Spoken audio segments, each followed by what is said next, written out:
people don't realize that a significant part of the unhappiness in their lives is actually generated by often destructive mind activity. It's always there, isn't it? The voice in your head. It talks to you when you wake up. It tells you what kind of day you're about to have before you've even brushed your teeth.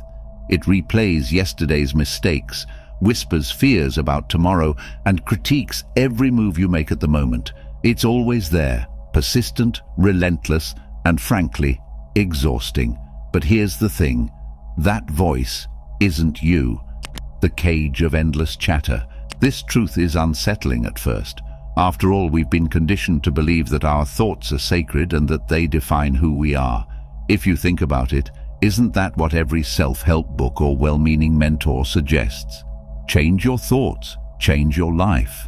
But what if the problem isn't your thoughts? What if it's the fact that you're talking to yourself at all? This incessant dialogue, the voice you think is you, isn't a helpful guide or wise counselor. It's a cage, one made not of iron or steel, but of words, and the bars of this cage are built from judgments, fears, complaints, and comparisons. Imagine for a moment you're sitting by a calm, clear lake. The surface is so still it mirrors the sky above, reflecting the infinite expanse of the universe. But then you throw a pebble into the water and ripples distort the surface. Suddenly, the lake can't reflect the sky anymore. The voice in your head is like that pebble, constant, restless, and disruptive. It keeps the stillness away. Your mind is like that overflowing cup. It's so full of its own chatter, its need to label, analyze, and interpret, that it leaves no space for anything new, not joy, not clarity, not the peace you've been seeking. Eckhart Tolle refers to this as the pain body, describing it as a concept tied to negative emotions and the narratives we internalize. When you replay an argument, imagine worst-case scenarios, or judge yourself harshly, the pain body grows stronger. Over time, it becomes a phantom self, a shadow version of you that lives in fear, doubt, and suffering. Yet this false self feels real, doesn't it? It feels so real that you might mistake it for your true self. After all, who else could it be? But let me ask you this. If you were truly one with this voice, who is it that hears the voice? Pause for a moment and really consider that. Who hears the voice? In the space between those words, you might glimpse something remarkable. You might sense a quiet, observing presence, something deeper than thought, quieter than words, and infinitely more stable than the chatter of the mind. That presence is the real you.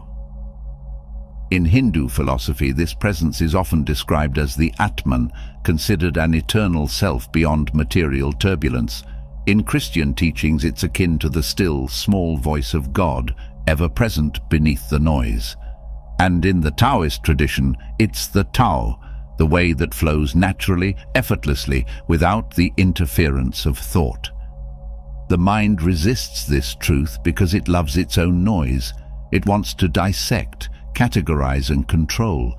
But the mind's nature is imbalanced. It sways from past to future, from hope to despair, never resting in the now. That imbalance is why we suffer. When you're caught in this imbalance, even small irritations become unbearable. You get stuck in traffic, and the voice in your head spins a story about disrespect, wasted time, or unfairness. You glance at social media, and the voice compares your life to others, fueling jealousy or inadequacy. These aren't the situations themselves causing your unhappiness, it's the thoughts about them. A Course in Miracles puts it bluntly. Nothing real can be threatened, nothing unreal exists. Herein lies the peace of God. Your thoughts about the world are not the world itself. They are projections, shadows on the wall of a cave, as Plato described in his famous allegory. You can't see the light when you're focused on the shadows. Here's the secret. The moment you stop talking to yourself, even for an instant, the shift begins. You taste freedom. You step out of the cage of endless chatter and into a vast open field of awareness. This doesn't mean silencing your mind by force. Fighting the voice only makes it louder. Instead, it's about becoming aware of the voice without attaching to it. It's about listening to the lake rather than throwing more pebbles.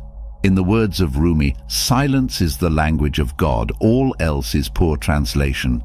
When you let go of the inner dialogue, you start to hear that silence. It's not an absence, it's fullness, it's peace. You might feel resistance as you begin to practice this awareness. The voice will say, "You can't live without me. You need me to plan, solve, survive." But the truth is, the deeper presence within you knows all this without the noise. Just as the sun doesn't need a clock to rise, you don't need constant thinking to live. As you sit with this idea, let yourself wonder, who am I beyond the voice? Who am I when the mind grows quiet? These questions aren't meant to be answered, they are meant to be lived, to be explored in the stillness that lies just beyond the noise. What happens when you look into a still mirror? You see yourself exactly as you are. No distortion, no embellishment. The clarity is undeniable. But what happens when the mirror is cracked? The mirror of stillness. Your reflection becomes fragmented, untrue, a poor echo of reality. This is what the voice in your head does to your sense of self. It's a cracked mirror offering you distorted versions of who you are. It whispers, "You're not enough. You need to prove yourself. You have to fix this or everything will fall apart." And because this voice is so loud, so insistent, you believe it. But who were you before you learned to listen to this voice? Think back to your childhood. Can you recall a moment when you were utterly present, running through a field, drawing with crayons, or laughing so hard your stomach hurt? In those moments, you weren't narrating your life. You simply were. That's the state of being your true self longs to return to stillness, simplicity and presence. In Buddhism, this state is called sati, or mindfulness. It's the art of being fully aware of the present moment without judgment or commentary. When the Buddha sat under the Bodhi tree and attained enlightenment, he didn't do it by arguing with his thoughts. He simply observed them, letting them pass like clouds across the sky. But let's be honest, in the modern world, silence feels impossible. Your phone buzzes, emails pour in, and the world screams for your attention. Even when you try to sit quietly, the inner voice ramps up, filling the silence with its noise. It's tempting to give up, to believe that stillness is an illusion. But here's the truth. The busier your mind, the more desperately it craves silence. This craving for silence isn't new. Thousands of years ago, Lao Tzu wrote, "Do you have the patience to wait until your mud settles and the water is clear? Can you remain unmoving until the right action arises by itself?" These ancient words hold a profound key. The more you chase clarity, the further it slips away. True stillness comes when you stop chasing, stop controlling, and simply be. Consider the story of the man who approached a monk, desperate to learn the secret of enlightenment. The monk told him to sit by a river and listen. The man grew frustrated after hours of hearing nothing but the sound of water. "This is pointless," he exclaimed. The monk smiled and replied, "When you stop looking for meaning, you'll hear everything." This story points to a radical truth. Stillness isn't something you achieve, it's something you remember. It's already within you, waiting beneath the noise. But how do you find stillness when the voice in your head refuses to stop? Start by noticing the voice without engaging it.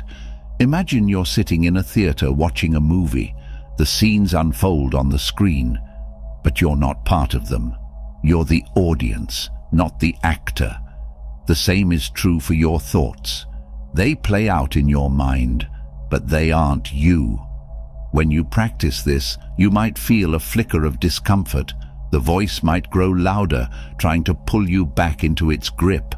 It might whisper, "This is pointless. You're wasting time. You'll never find peace."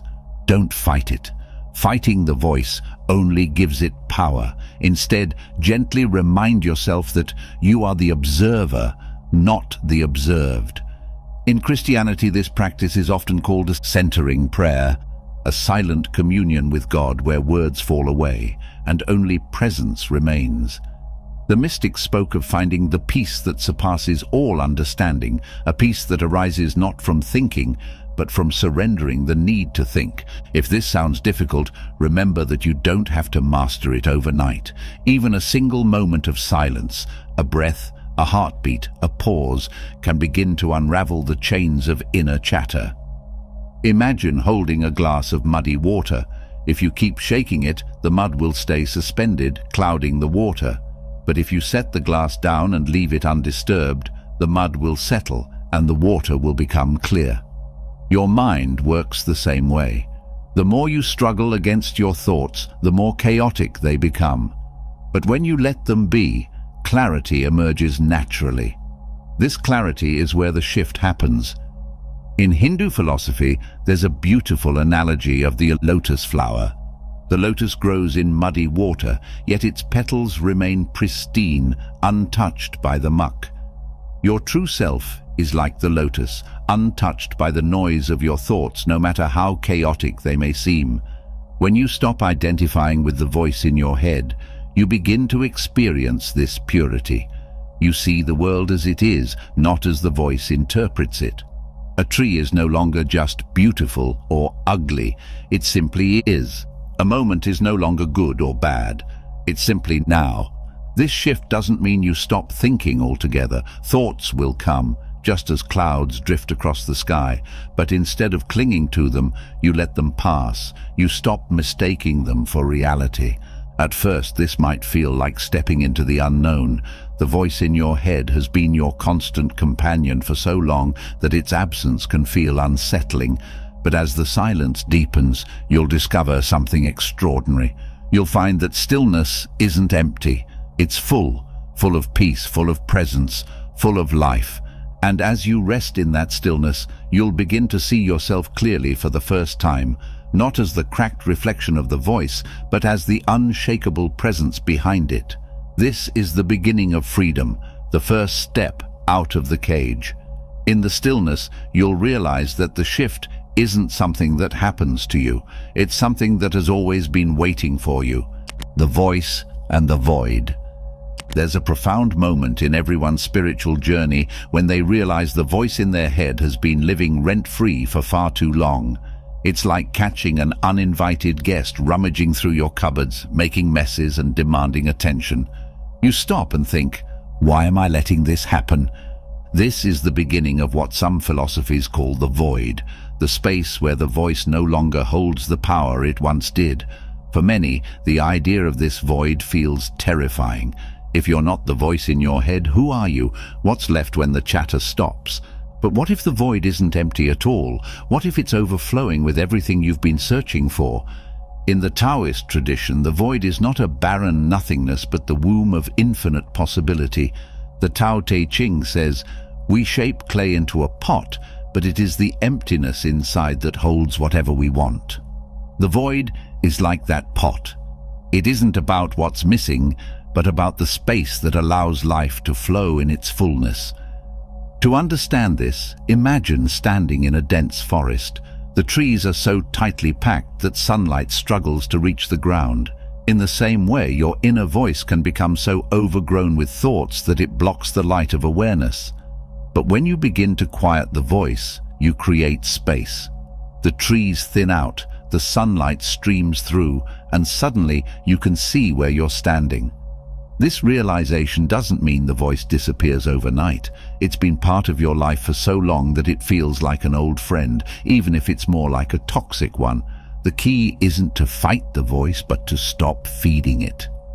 Every time you argue with it, analyze it, or try to control it, you're handing it energy.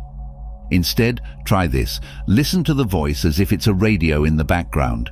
It's there, but you don't have to focus on it. You can hear its opinions, its fears, its endless critiques, and then you can let them drift away, just like static fading into silence. In the Bible, there's a story of Elijah seeking God. He expects to find the divine in a great wind, an earthquake, or a fire. But instead, God comes to him in a still, small voice. What if that voice isn't a sound at all, but the profound stillness beneath all the noise? This stillness isn't passive. It's alive, vibrant, and deeply intelligent. It's the source of intuition, creativity, and wisdom, the qualities that get drowned out by the voice's relentless monologue. When you touch this stillness, you begin to experience life differently. You stop reacting to every thought as if it's the gospel truth. Here's an example. Imagine you're walking through a crowded market. The voice in your head might say, "It's too noisy here. I wish it were quieter. Look at that person staring at me. They probably think I look ridiculous." And before you know it, you're tense, irritated, and completely disconnected from the moment. Now imagine the same market, but this time you're observing the voice without engaging with it. You hear it complain about the noise, but instead of agreeing or disagreeing, you simply notice. You see the faces around you, hear the laughter, and smell the spices in the air. The chatter in your mind becomes background noise, and the present moment comes alive. In this state, even chaos feels harmonious. This is why so many spiritual traditions emphasize practices like meditation, prayer, or mindful movement. These aren't just tools to calm the mind.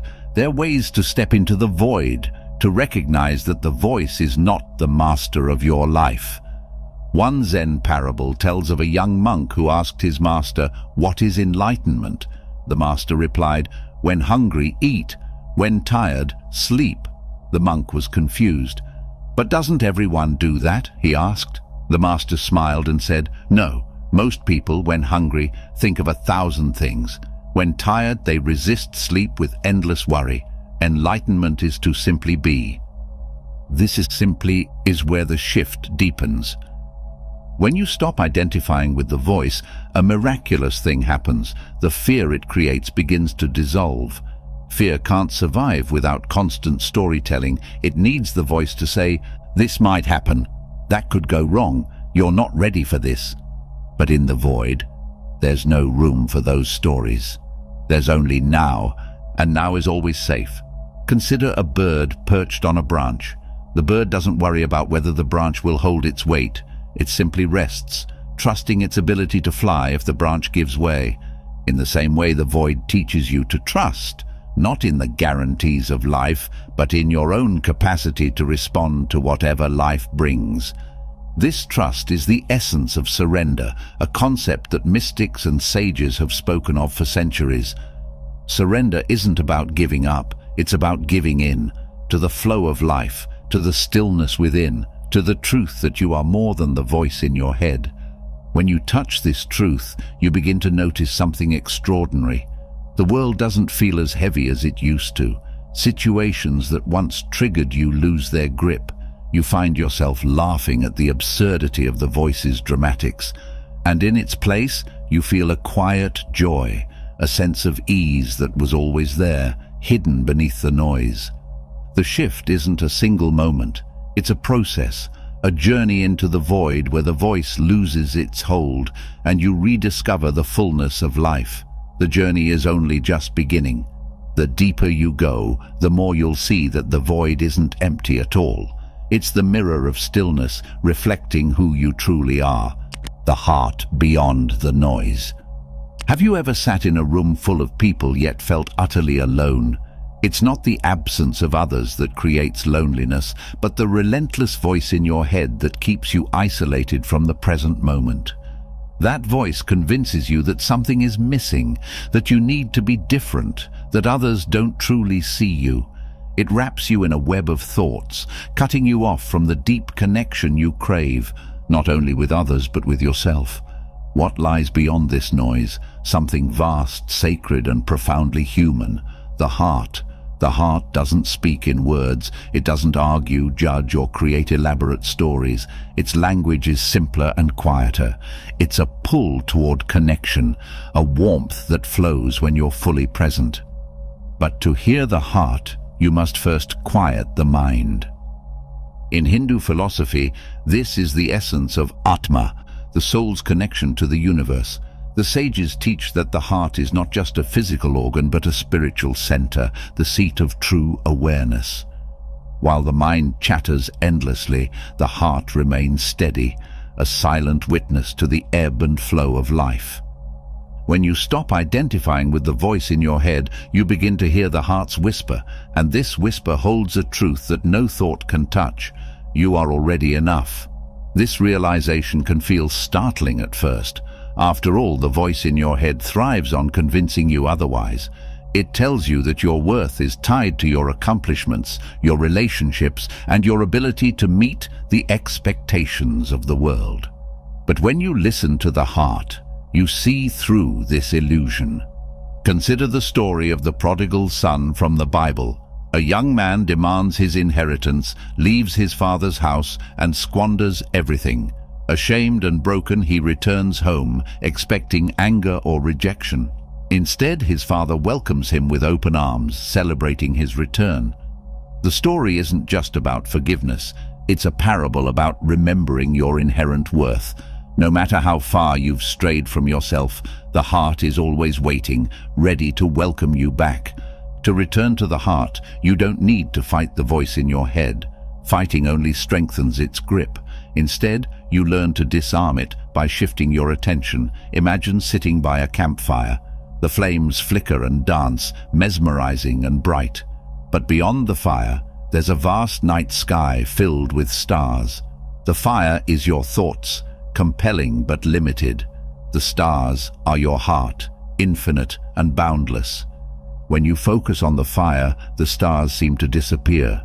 But when you lift your gaze, the fire's pull fades, and the vastness of the sky comes into view. The same is true for the heart. It's always there, waiting for you to lift your attention beyond the noise. One way to reconnect with the heart is through gratitude. This isn't the forced, surface-level gratitude of, "I should be thankful for this." True gratitude arises when you pause and feel the miracle of what's here now. The air in your lungs, the warmth of the sun, the sound of a bird singing. Gratitude isn't something you think about, it's something you feel. The Sufi poet Rumi wrote, "Wear gratitude like a cloak, and it will feed every corner of your life." Gratitude quiets the voice in your head because it pulls you into the present moment where the heart resides. Another way to access the heart is through compassion. This begins with yourself. When the voice in your head criticizes you, judges you, or tries to convince you that you're unworthy, respond with kindness. Imagine you're comforting a frightened child. Would you scold them for being scared, or would you hold them gently and tell them it's okay? When you treat yourself with this same gentleness, the voice in your head loses its power. You stop believing its harsh judgments and start seeing yourself as the heart sees you, whole, deserving of love and deeply human. This compassion naturally extends to others. When you're no longer trapped in the voice's stories, you see people more clearly. You notice their struggles, their joys, their humanity. You feel a natural urge to connect, not from a place of need, but from a place of abundance. In Buddhism, this is known as metta, or loving kindness. It's the practice of radiating love toward yourself, those you cherish, and even those who challenge you. The voice in your head may resist this at first, whispering, "They don't deserve your kindness, you'll just get hurt." But the heart knows better. It knows that love isn't something you give or withhold based on conditions. It's who you are.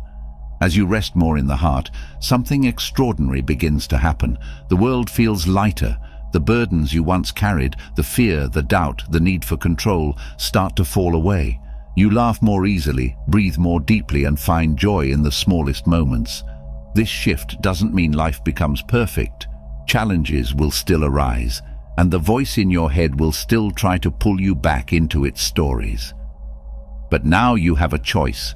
You can listen to the voice or return to the heart. Returning to the heart isn't a one-time event. It's a practice, a dance. Some days the voice will be loud and the heart will feel distant. On other days, the heart will shine so brightly that the voice seems to vanish.